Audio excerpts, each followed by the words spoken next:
ಚಿನ್ನದ ಬೆಲೆ ದಿನೇ ದಿನೇ ಏರಿಕೆಯಾಗುತ್ತಿರುವ ನಡುವೆ ಕದೀಮರು ಜ್ಯುವೆಲರಿ ಶಾಪ್ ಅನ್ನೇ ಟಾರ್ಗೆಟ್ ಮಾಡಿ ಕನ್ನ ಹಾಕಿದ್ದಾರೆ. ಚಿಂತಾಮಣಿ ನಗರದ ಆಜಾದ್ ಚೌಕ್ನಲ್ಲಿ ಶಿವ ಜ್ಯುವೆಲರಿ ಶಾಪ್ಗೆ ಮಧ್ಯರಾತ್ರಿ ಕಳ್ಳರು ನುಗ್ಗಿ ಅಂಗಡಿಯಲ್ಲಿ ಇಟ್ಟಿದ್ದ ಬೆಲೆ ಬಾಳುವ ಚಿನ್ನಾಭರಣ ಹಾಗೂ ಇತರೆ ಮೌಲ್ಯಯುತ ವಸ್ತುಗಳನ್ನು ಕದ್ದು ಪರಾರಿಯಾಗಿದ್ದಾರೆ. ಈ ಅಂಗಡಿ ಸ್ಥಳೀಯ ಬಂಗಾರ ವ್ಯಾಪಾರಿ ಶಿವಕುಮಾರ್ ಅವರಿಗೆ ಸೇರಿದ್ದು. ಬೆಳಗ್ಗೆ ಅಂಗಡಿ ತೆಗೆಯಲು ಬಂದಾಗ ಶಟರ್ ಹಾಗೂ ಒಳಭಾಗದಲ್ಲಿ ಚಲ್ಲಾಪಿಲ್ಲಿಯಾದಂತಹ ಸ್ಥಿತಿಯನ್ನು ಕಂಡು ಕಳ್ಳತನ ನಡೆದಿರುವುದು ಬಹಿರಂಗವಾಗಿದೆ.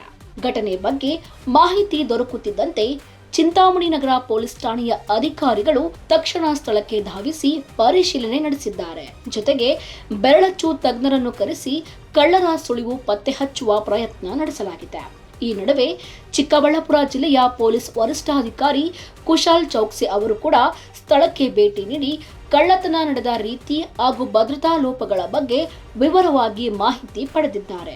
ನಮ್ಮ ಆಫೀಸರ್ ಸುಮಾರು ಬಾರಿ ಹೋಗಿ ಅದನ್ನು ಆ್ಯಂಗಲ್ ವಗೇರಾ ಚೇಂಜ್ ಮಾಡಬೇಕು ಅಥವಾ ವರ್ಕಿಂಗ್ ಇದೆ ವರ್ಕಿಂಗ್ ಇಲ್ಲ ಅದೆಲ್ಲ ಮಾಹಿತಿ ಕಲೆಕ್ಟ್ ಮಾಡ್ತಾ ಇದ್ದಾರೆ. ಅದನ್ನು ಕೂಡ ನಾವು ಮತ್ತೆ ಚೆಕ್ ಮಾಡಿ ಸಂಖ್ಯೆಯಲ್ಲಿ ಕ್ಯಾಮ್ರಾ ಹಾಕಬೇಕು ಅದು ಕೂಡ ರಿಕ್ವೆಸ್ಟ್ ಮಾಡ್ತೀವಿ. ಮತ್ತು ಯಾರ್ದು ವರ್ಕ್ ಆಗ್ತಾ ಇಲ್ಲ ಅದನ್ನು ರಿಪೇರಿ ಮಾಡೋಕ್ಕೆ ಕೂಡ ಮನವಿ ಮಾಡ್ತೀವಿ. ಅಂಗಡಿಯಲ್ಲಿ ಅಳವಡಿಸಿದ ಸಿಸಿಟಿವಿ ಕ್ಯಾಮೆರಾ ದೃಶ್ಯಾವಳಿಗಳನ್ನು ಪರಿಶೀಲಿಸಲಾಗುತ್ತಿದ್ದು, ಕಳ್ಳರು ಯಾವ ದಿಕ್ಕಿಗೆ ಪರಾರಿಯಾಗಿದ್ದಾರೆ ಎಂಬುದನ್ನು ಪತ್ತೆ ಹಚ್ಚಲು ಪೊಲೀಸರು ಸುತ್ತಮುತ್ತಲಿನ ಪ್ರದೇಶಗಳಲ್ಲಿ ತಪಾಸಣೆ ತೀವ್ರಗೊಳಿಸಿದ್ದಾರೆ.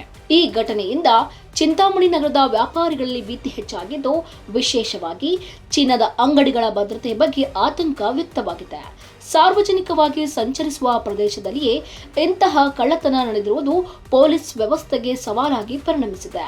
ಕಳ್ಳರನ್ನು ಶೀಘ್ರದಲ್ಲಿಯೇ ಬಂಧಿಸುವ ಭರವಸೆ ನೀಡಿರುವ ಪೊಲೀಸರು ಪ್ರಕರಣವನ್ನು ಗಂಭೀರವಾಗಿ ಪರಿಗಣಿಸಿ ತನಿಖೆ ಮುಂದುವರಿಸಿದ್ದಾರೆ.